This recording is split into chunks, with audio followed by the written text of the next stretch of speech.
السلام عليكم ورحمة الله وبركاته. ازيكم يا حبايبي؟ عاملين ايه؟ يا رب تكونوا بخير. رجعت لكم بفيديو جديد، وفيديونا النهارده عن الكاسات في المطبخ بتاع جهاز العروسة.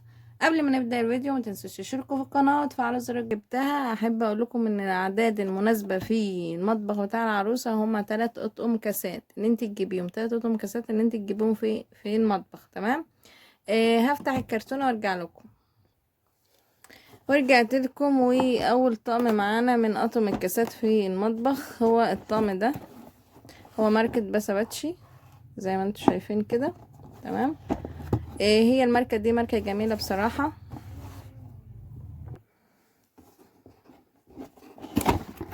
بسم الله الرحمن الرحيم. ده اول طقم معانا، هو طقم الكاسات ده بالشكل ده كده. هو زي ما انتم شايفين كده، هو طقم كاسات ينفع تحط فيه جيلي، ينفع تحط فيه شربات، ينفع تحط فيه عصير. ده هو طقم ايه للشربات. تمام. طقم يعني طقم كاسات بتحط فيه عصير. من الطقم ده منه 6 زي ما انتم شايفين كده. هما 6 بالشكل ده.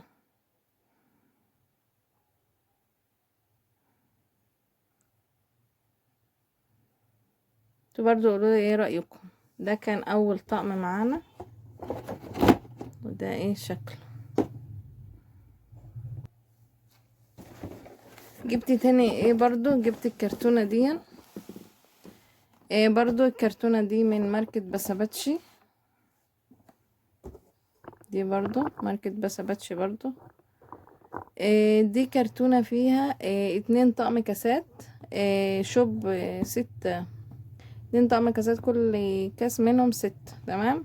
و6 بتاع ده كوباية للمية، و6 استكانة بالطبق. 6 استكانة بالطبق بتاعها. هفتحه واوريهولكوا برضو. تمام. هي ماركة بسباتشي طبعا ماركة جميلة ما شاء الله يعني، وكله بيشكر فيها، حاجاتها جميلة. اول حاجة في الكرتونة ان هما 6 طبق. هما مذهبين كده، حرف مذهب اهو زي ما انتوا شايفين. جاي منه ايه طبعا 6.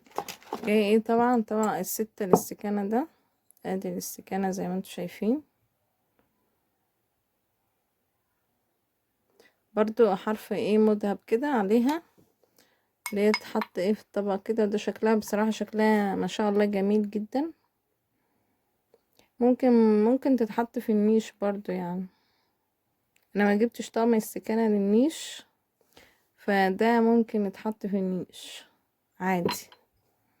بس انا جايبه الطقم ده للمطبخ. جاي برضو معاه اللي هو ده 6 شوبات للمية. ممكن تحط فيهم عصير. برضو الحرف المذهب ده.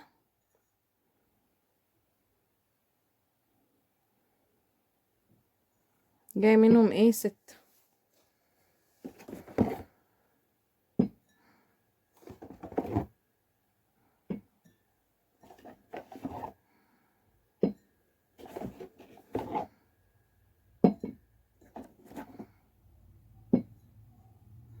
تمام. ودول ال6 استكانة.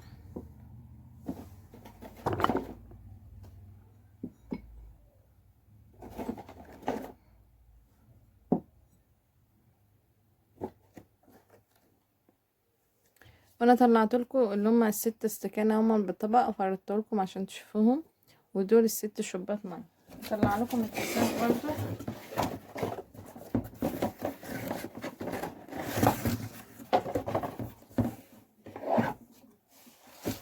ده الكاس اللي هو التاني.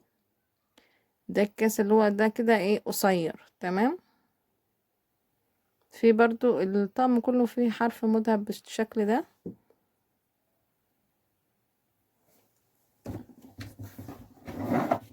الكاس التاني اللي هو طويل كده اهو،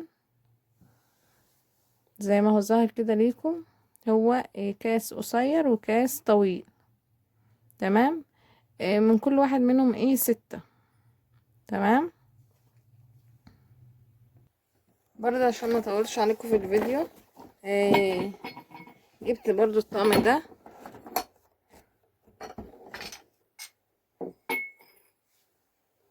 جبت الطقم ده برضه، هو ماركة بسباتشي. هو 18 قطعة، 6، من هنا 3 و3 6 و3، من كل نوع، من كل لون 6، من كل لون 6.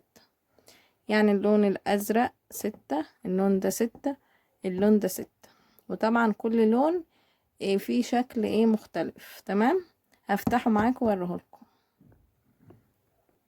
بسم الله الرحمن الرحيم. اول شكل هو ده اللون البامبا.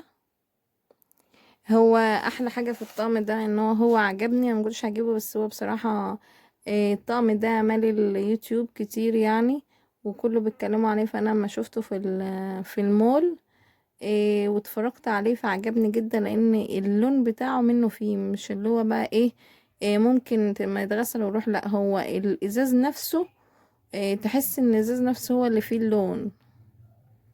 تمام. هو طبعا ماركة بسباتشي هي ماركة تركية، وطبعا ماركة جميلة جدا وحاجتها جميلة، والازاز بتاعها بيبقى نقي زي ما انتوا شايفين كده. ده اول شكل في الطقم. الشكل ده فيه 3 الوان، اللون البامبا ده، واللون اللي هو الازرق، واللون الموف. تمام. يعني كل شكل 3 الوان مختلفين. طبعا هو الطقم ده ممكن تحطيه في النيش عادي، وبتحط في النيش يعني. بس انا كنت جبت خلاص اطقم كاسات للنيش، وبعد كده جبت بقى للمطبخ. ما شفته عجبني فقلت لازم اجيبه. انت بعد كده اصلا ما بتيجي ترصي وكده في حاجات كتير بتختلف. ده كان اول شكل، ال3 دول. تاني حاجة في الطقم الكاس ده. بسم الله ما شاء الله، هو كاس طويل قوي كده. هو اطول من التاني، يعني شايفين الفرق اهو، الفرق بين ده وده. ده طويل كده. تمام. هو زي ما قلت لكم، هو اللون منه فيه لونه في الكاس نفسه. تمام. والماركة دي جميلة جدا.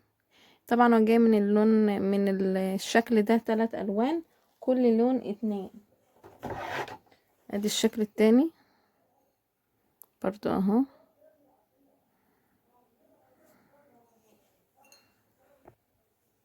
ده اللون التاني اهو زي ما قلت لكم. وده اللون التالت اللي هو الموف. تمام. زي ما قلت لكم من كل لون 2. يعني اللون ده جاي منه 2 اهو.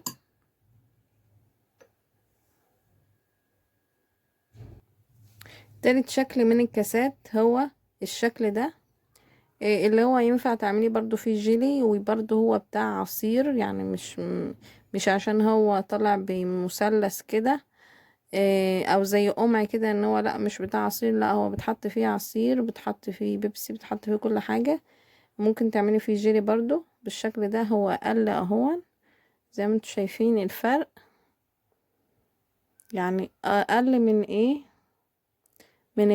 من الكاس التاني ده، واقل من ده. يعني هما 3 مقاسات، اكبر في اصغر في اصغر. تمام. ده الشكل التاني برضو، اللون التاني هو زي ما قلت لكم من كل لون 2.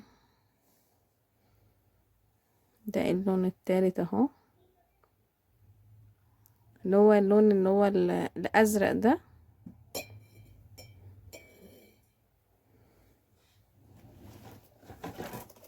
اهو. ده زي ما قلت لكم كده من كل لون 2. يعني الموف 2، البامبا 2، الازرق 2. تمام. طبعا العروسة بتجيب كام طقم كاسات في المطبخ؟ هي بتجيب 3 اطقم كاسات في المطبخ بس. عايزة تزودي بقى دي حرية شخصية، عايزة تنقصي ده حرية شخصية. انا بقول اللي هو العدد المناسب اللي ما ينفعش ما ينفعش تنقصي عنه. ما ينفعش تنقصي عن 3 اطقم كاسات. دي يا جماعة الكاسات اللي انا هحطها في مطبخي ان شاء الله باذن الله. وطبعا لما العروسة بتيجي تفرش عزالها هي طبعا ممكن في عرايس بتروح تفرش بنفسها العزال، وفي عرايس ما بتروحش، على حسب على حسب تقاليد كل بلد بقى. فممكن انت اصلا واللي بيرص النيش ده ياخد من كاسات المطبخ ويحط في النيش، ومن النيش يحط في المطبخ، على حسب الذوق وعلى حسب الشكل العام ازاي، وهي بتفرشه ايه مناسب وايه ما يناسبش. ففي حاجات كتير بتختلف، فاللي هو إيه مش متوقفة على كده يعني. تمام. ده كان اطقم الكاسات في المطبخ، اتمنى يكون عجبكم. وانتوا برضو قولوا لي رايكم في الكومنتات، ايه رايكم في الكاسات، طقم الكاسات في مطبخي. اتمنى تقولوا لي رايكم إيه ما تنسوش تشتركوا في القناه وتفعلوا زر الجرس، ودعوه حلوه كده من قلبكم ليا. واشوفكم على خير في فيديو جديد، وباي باي.